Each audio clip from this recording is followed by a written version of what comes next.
Welcome again, everybody, to another episode of WCU Athletics Chalk Talk. I am your host, Jim Zulke, the Sports Information Director at Westchester University. I am joined today by Jason Kilgore and Kyle Murray. Jason Kilgore is the Director of Track and Field and Cross Country, and Kyle Murray oversees that cross country program for him. Gentlemen, how you doing today? Doing well, Jim. How you doing? I am just peachy. Doing well as well, Jim. Thanks. Westchester or WCU Athletics Chalk Talk is brought to you by Citadel. And so now, gentlemen, today we're talking about the track and field and cross country program, and right down the hill from you guys, John A. Farrell Stadium is getting a brand new track. Jason, if you could just kind of tell everybody about that. What will the new Mondo state-of-the-art track mean for your student athletes? It's what's needed. The track we had before, the upgrade we got, or the resurfacing we got was nice. It was needed on top of the old Mondo, which unfortunately wore itself out, but had some unforeseen circumstances. But getting the Super X, it's the same surface they use World Championships, Olympic Games. A lot of the Diamond League facilities have it. So the setup has been good for us. It's been fast oval. So adding a surface like this, which is already lightning, we're really excited. We usually host 3 or 4 college meets a year.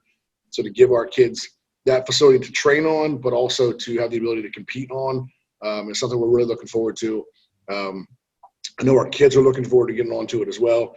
It's kind of one of those things, anybody that's local drives by, sees this beautiful purple and gold facility, and, unfortunately due to circumstances, can only look at it. So we're all kind of chomping at the bit to be out there. We're looking forward to hosting some meets on it and seeing what it can produce. But, the kids have to provide it, but that surface gives an excellent opportunity to put some really, really quality marks out there. And how have you used that in your recruiting so far, and kind of what has been the feedback, not only from your current student athletes, from maybe some of those that you're talking to in your recruiting efforts? So once we were cleared to start bringing recruits back on campus, that's pretty much where we stopped first with them. So we'll meet them in the parking lot, we'll walk them over to the track, and it's kind of, I think every single person we've had in, parents and recruits, have commented on when they drive in how beautiful it is, and we know. It's something that's unique. No one has a purple track except for Washington, and people probably aren't seeing that track live. So it's been something everybody talks about, and we kind of give the same answer, where being able to have Super X and have the university invest in us and give us this opportunity to use that quality of a surface is something that we don't take lightly, but we're really looking forward to use, and it's going to give them an opportunity on their home track to run really fast a lot of times, which I think is a plus. And do you think that'll help attract the PSAC championships and give you kind of that home field advantage, if you will, for the conference tournament or the conference? We hope so. We hope so. So we'll certainly put now that we have everything kind of finished, and as we go forward, we'll put some bids in to try and host it. And it's something that Coach Murray and I have talked about multiple times. We really want to host a meet. Especially when we have some quality individuals and young people here, to give them an opportunity to compete for a championship, and both individually and as a team on their home track is something that would be a unique opportunity, and certainly something we want to try and do. And now, Kyle, switching gears a little bit, kind of a different fall for you, probably a strange fall since you've been running your whole life and involved with cross country. The fall season is your season.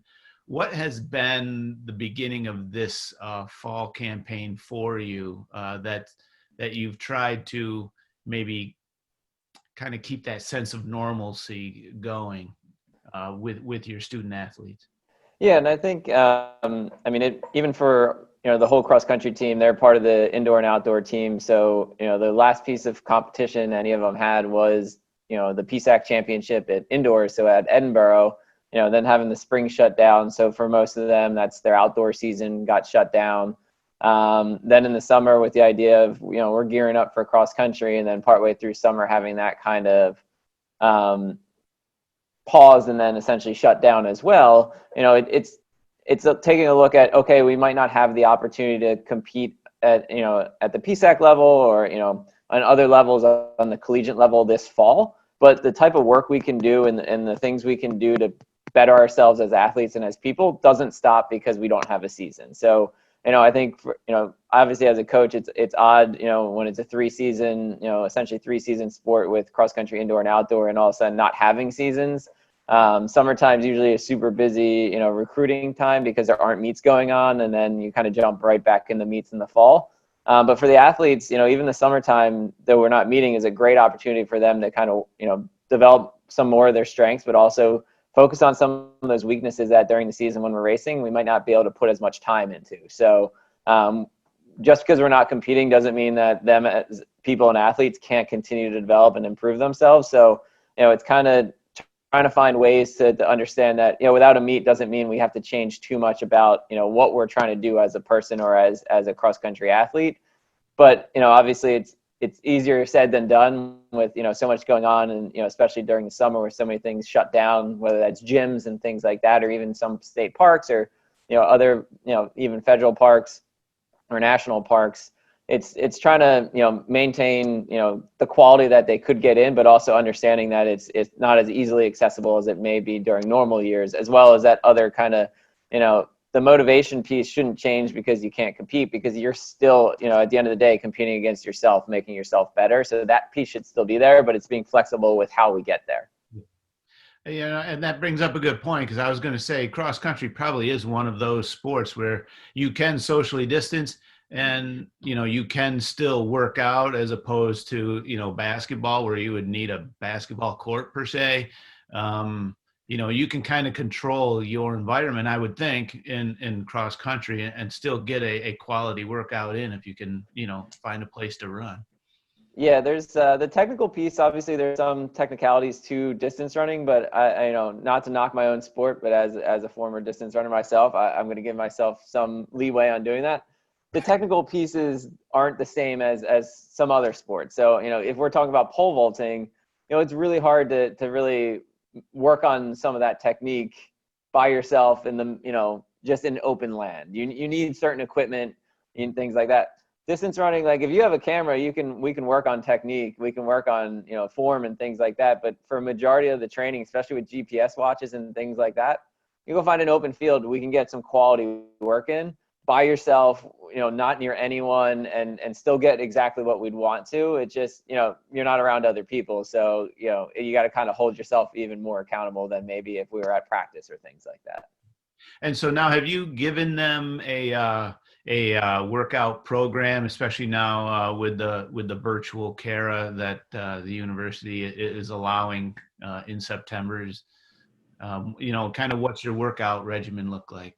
Yeah, so we, in general, we always give even, we give recommended workouts. So, obviously in the summertime, they're up to, make their decisions and what they want to do. And in all honesty, during the year, they have the, rights to make their own decisions. Doesn't mean there aren't consequences during the season, but same time, like, I'm not going to sit here and be like, you have to do this training. Like, that's not going to work very well. So, there's recommended training that they each get, and, how they follow it is really up to them.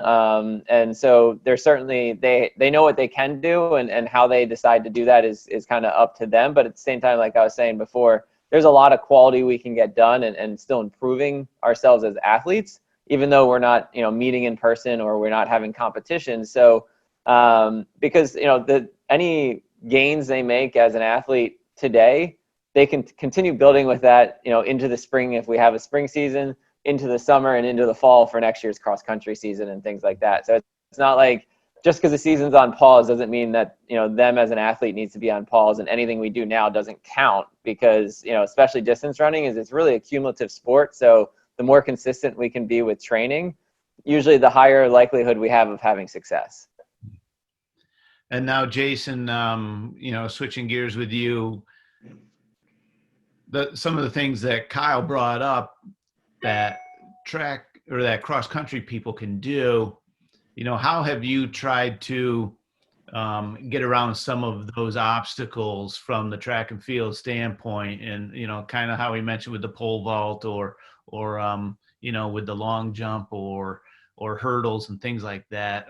Are there things that you can have your kids do on their own?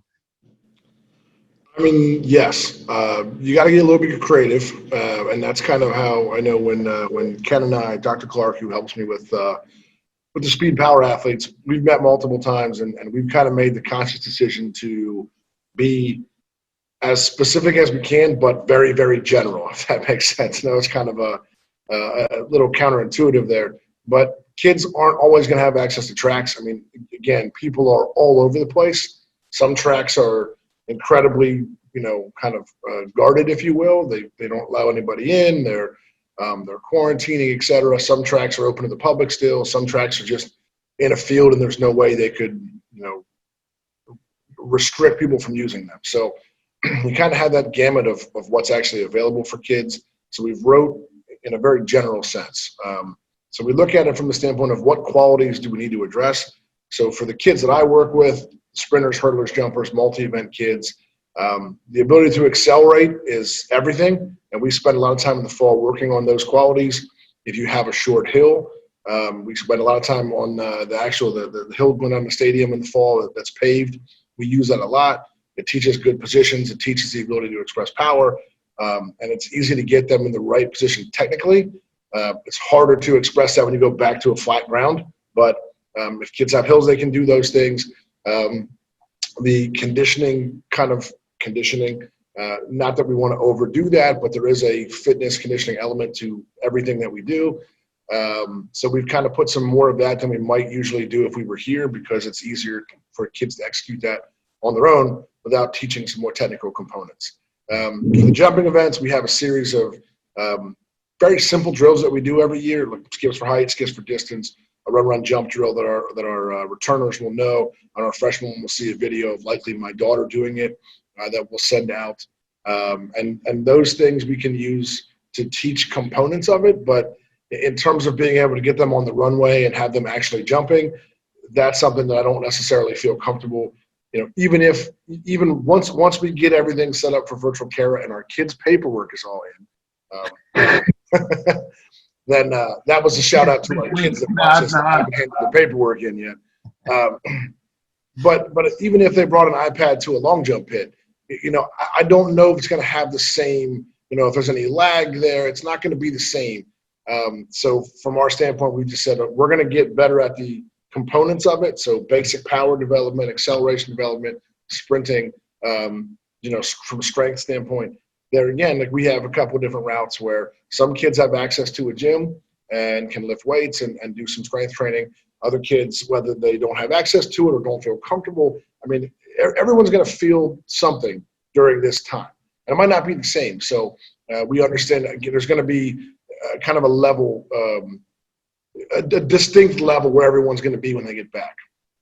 So we're encouraging it, but we're also not trying to put kids in a position where they're uncomfortable, and just looking at it from a general stance. And then once we're back and fingers are crossed, that everybody's fingers are crossed that we're back in January, then, we'll use our ability as coaches and we'll get more technical then. But it's really easy if you're not doing things right to get hurt doing something technical. And without having coaches there to observe, it's just not something we feel comfortable from the safety and injury perspective standpoint to our students. So we're going to get really good at basics, and then we're going to do a good job coaching when we get them back again. And vault's a little bit unique. Our vaulters are, for the most part, I think they have local vault clubs that they'll go to. And again, that's something we've kind of talked about. Like if you want to go vault with, where you vaulted before, you have access to it and you feel it's safe and you want to do it, just make sure, you're not overdoing it. It's done in a, safe manner, and that's fine. Because of the safety risk that, like, it's hard to not have a kid vault for 9 months or whatever, and then come back and say, we're going to have meets in 3 weeks. There's a big safety risk there. So if they can vault, with their club coaches in a safe, socially distant way, then do it. And so from an overall standpoint, Jason, in talking with the team, how do you think they handled the shutdown back in March? I know you were at the indoor national championships at the time with a pair of our athletes. But how do you think they've handled that? But then also handling the news in July when everything kind of went south. I'm back. I think our kids handled it as best they could. It was a really, I don't know how well I handled it even. When we're in Alabama, and so to kind of paint that picture, like it was a little bit of chaos. So Coach Mosley and I were in Alabama, and we drove down because of the university's kind of restriction with flights. So we left the day earlier than we were going to. We joke and we call it our tour of the Eastern Seaboard. So, but we drove down through, had a couple stops and people we know so the kids could train a little bit and break up the length of the trip. But when everything was canceled on that Thursday, Coach Murray was here with essentially the entire team that wasn't at nationals. Coach Honeycutt, who was our jumps coach, had left for an assistant job at Colgate the week prior, and Dr. Clark was actually away on or doing something in conjunction, I believe, with United States Track and Field. So it was essentially just Coach Murray on campus with 98% of the team, and Coach Mosley and I in Alabama. So trying to get in touch with people and send text messages and phone calls and emails to everybody like, this is what's going on. The season's on hold at this point was just kind of a scramble. So that drive home Friday with everything kind of breaking was tough. I mean, emotionally, like I know I'm not ashamed to admit this on Chalk Talk. Like I broke down and cried a couple times driving home because it's one of those things where you're like, I'm not going to get to see the seniors. This is kind of this unceremonious end to what was a great season, and now you're like, hey, you got to get off campus. I'm in Tennessee. And Coach Murray at that point couldn't come in. So he actually lives in Montgomery County. There was a travel ban, so he couldn't come in. So it was just this, kind of perfect storm of mess that ended the season. So I think our kids did they probably did a better job than me of handling a really, really difficult, unique situation that was thrown their way. Was it sad? Sure. Were the people cry? And absolutely. But I think that, again, looking at how they all kind of handled it and went through getting, their class, finishing their coursework, the grades they got, the outlook that most of them had, and talk to them, like, that's pretty awesome for 18 to 22-year-olds to show that kind of resolve. So, and it was like, as we got to the summer, there was that hope of, are we going to have fall? We're going to see each other and be back. And, then July, whenever it was that, the next kind of gut punch came where it was like, okay, well, we're not going to see each other and we're going to be alone. And again, our kids have done a pretty good job of being resilient. I don't know how I would have handled it as an 18 to 22-year-old when it's like, this is something that's super important to you. Oh, and by the way, we're doing pretty well as a program. Oh, and now just giant pause. We've talked about this. Like, we're pretty proud of how the kids have handled it. And again, it's just you try to tell them, like, look, as Coach Murray said, you're still working on trying to be the best you can be. We know that at some point there's going to be a season. That's all we like. So whether it's in January, whether it's next fall, let's go back to hoping it's in January. You got to be ready when that opportunity comes. And so sometimes it can be hard to see the light at the end of the tunnel, so to speak. And all we have now is training on your own and the monotony of Zoom classes and not being able to be around people, but it's going to end. And when it ends, then we're going to have opportunities. So you just got to keep trying to, make the best of what you can now, prepare yourself, because the opportunities are going to come and we have to hope they're ready for them when we have those chances. So you brought up a good point there with, how the programs were doing. Both the women's cross country team and the women's indoor track and field team were runner-up at the PSAC championships. So Kyle, I guess I'll switch it over to you and start with you. Is it frustrating when something like this hits and you're thinking, man, this is like the exact worst time because we're knocking on the door here of winning a championship? I mean, it's like a mixed emotion where honestly that, the first response is, always just, this is devastating for the athletes, and as more time goes on, you then, once their well-being's all kind of taken care of and everyone there is kind of in a good spot, you're kind of like, you start looking at like, wait, who do we have? Who's coming in? Who left or who didn't leave? And then you're like, man, this stinks. Like, that's not the initial response, but we've had enough time to, spend doing things, not being at practice, that, in the background of seeing where, different workouts we would give people and things like that, and be like, man, yeah, this group could have been a pretty solid group. Hopefully we get an opportunity for them to, work together as a group, because, even if we're here, however long we're here coaching and things like that, they have a, very limited, lifespan as a collegiate athlete. So it's like, we know that their time, when Bill's been here for a good amount of, decades amount of times, where it's like, how many different classes of athletes has he had?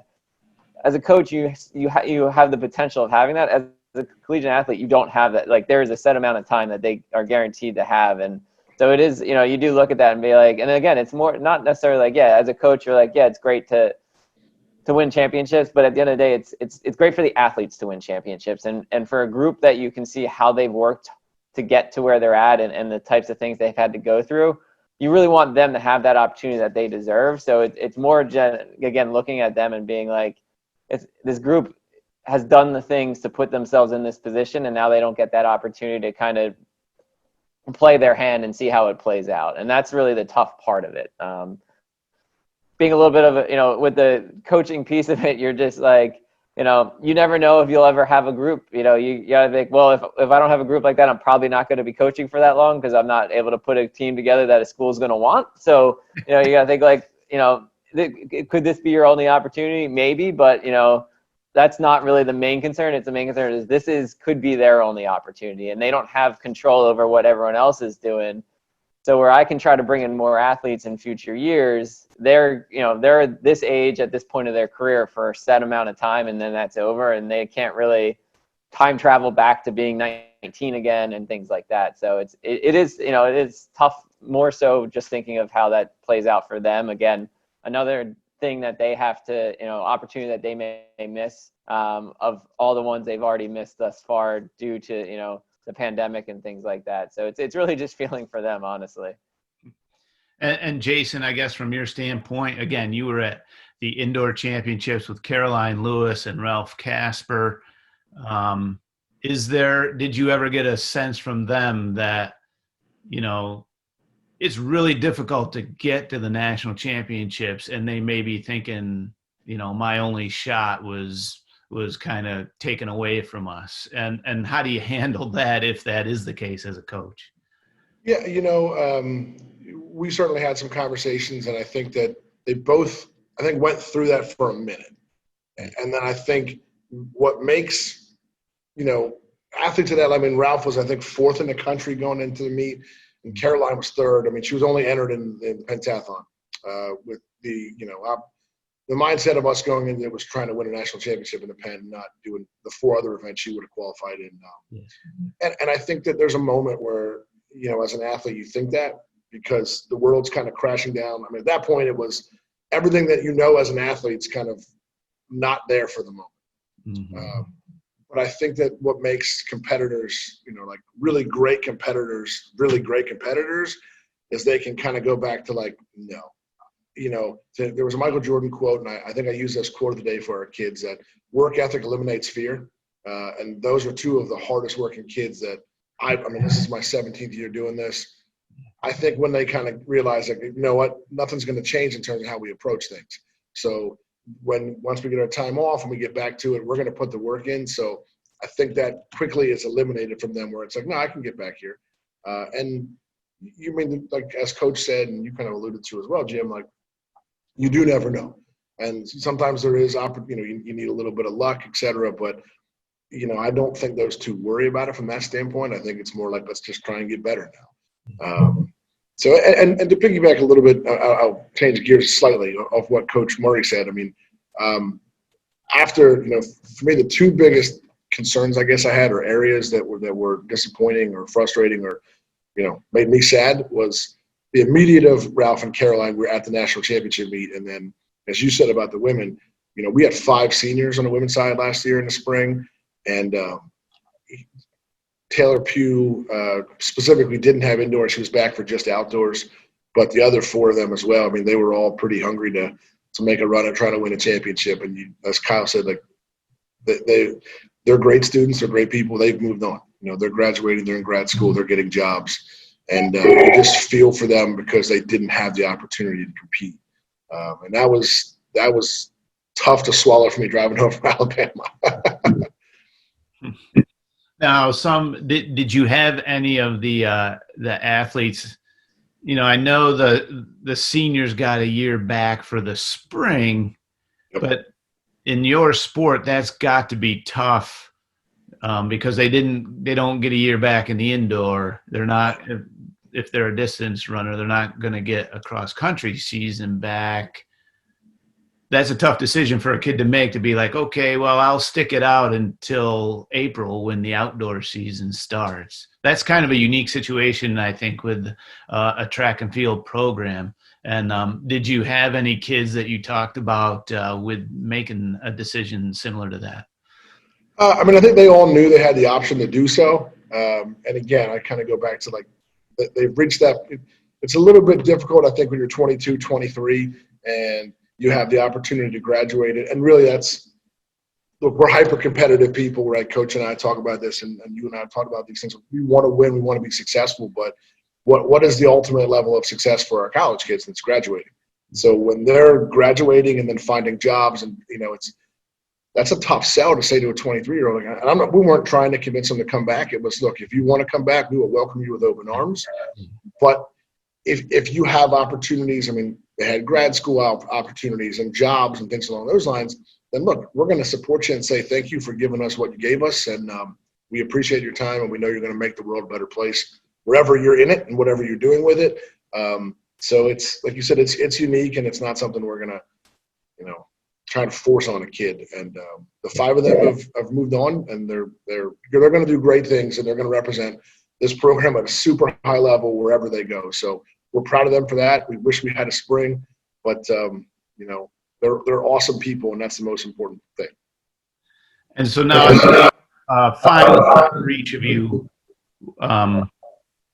what is the one thing you're looking forward to when everything gets back to a sense of normalcy? Because I have no other word for it. I will just say things get back to normal, even though it'll be a brand new normal.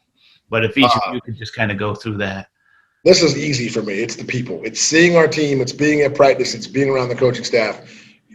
The people piece is the hardest, the most difficult thing to not be around. I mean, you can text people, you can email people, but just being able to have the interaction, and you know, as Coach Murray knows, being able to give out silly nicknames to the new kids and mess around with them that way, like, can't do that over the phone. You can't do it over text message. So, and even little things. I mean, the coaching staff has always been pretty close. There are times last year where Coach Murray and I are, you know, talking. When you give us alone time where we have time to think, we'll come up with like we made the Moneyball analogy for the baseball movie. We're trying to come up with how that works with recruiting kids and putting them in different events, and you know what certain test parameters can lead to, et cetera. But sometimes we'll get, you know, down a rabbit hole and start being goofy, and like Coach Mosley walks in, nope, not today. Just those little interactions like that where, you know, where Ken comes in and we're just off the deep end talking about speed and stride length and stride frequency, and those little interactions, but being able to just be goofy and see the kids get better and work at their craft, that I miss that so much. I love coaching my own kids, and we're getting a lot of good quality speed training in with my 8-year-old, my 10-year-old, my 12-year-old, but it's not quite the same. And are they taking to Coach Kilgore differently than Dad Kilgore, or what? You know, it's funny. I joke as I coach them in youth sports. I'm always like, remember, when we're at practice, I'm not Dad, and all 3 of them are like, "Okay, Dad." And it's like, that didn't work. I've also been on the phone while Jason has been talking to, or I've been talking to him while his kids have been being kids / playing basketball in the driveway. I don't know if there's really a line between Coach Kilgore and Dad Kilgore. I think Dad Easy. Kilgore has more Coach Kilgore than Dad aspects at times. So I don't force this as a public servant announcement for anybody watching this. I do not force them to do anything. They all ask on their own. I'm not that dad. My oldest daughter is a little bit like I have to calm her down sometimes because she'll want to do speed training and basketball training and agility training every day. And it's like, you got to find the balance of you're 12. And so like, let's take a day off. When started, looking at fitness equipment and exercise equipment over break because I couldn't lift weights. She's like, Dad, buy a squat rack. And I'm like, what 12-year-old kid wants to lift weights on their own? And I'm like, this is amazing. I got to stoke this fire a little bit, but not too much. But for the record, if Coach Blair or Coach Wooden were to step away, you could jump in and be our basketball coach, right? Sure, let's go with in theory, yes. But I'm still we're still having trouble getting the basic motion offense to work with Olivia's team. So I'd say you'd be surprised. You'd be surprised how 90% of the basketball team all of a sudden has to do outdoor track. So be careful with that. So Kyle, how about you? What is that one thing that you'll look forward to? Yeah, just echoing exactly what Coach Kilgore said. It's those interactions with the coaching staff, the athletes, even the athletic department. Just those in-person interactions. Zoom's a great tool when it's a blizzard out and it's a 2-day long thing that you have to do. When it's an indefinite amount of time, it doesn't do justice to just those interactions that we get to have every day.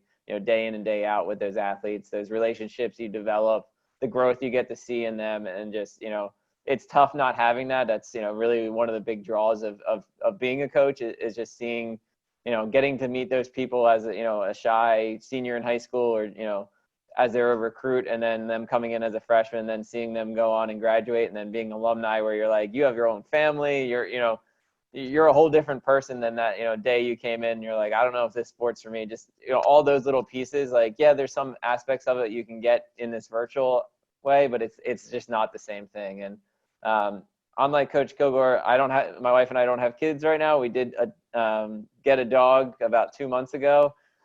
He is in a lot of training, but is a less than willing participant. So it's not don't use my dog training skills as any indication of my coaching ability, or again, you won't be seeing me here next week.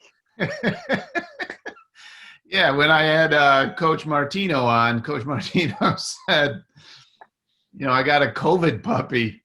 And I just paused, and she said, oh, well, wait, the puppy doesn't have COVID. We just got the puppy during COVID pandemic. I said, oh, well, I'm glad you qualified that statement. Some people may have thought that was a little strange. Yeah. But I know what you mean about the camaraderie and the people interaction. Believe it or not, I look forward to when Jason comes in my office, and I can't really rip on him about the Orioles beating the Braves 13-1 over Zoom.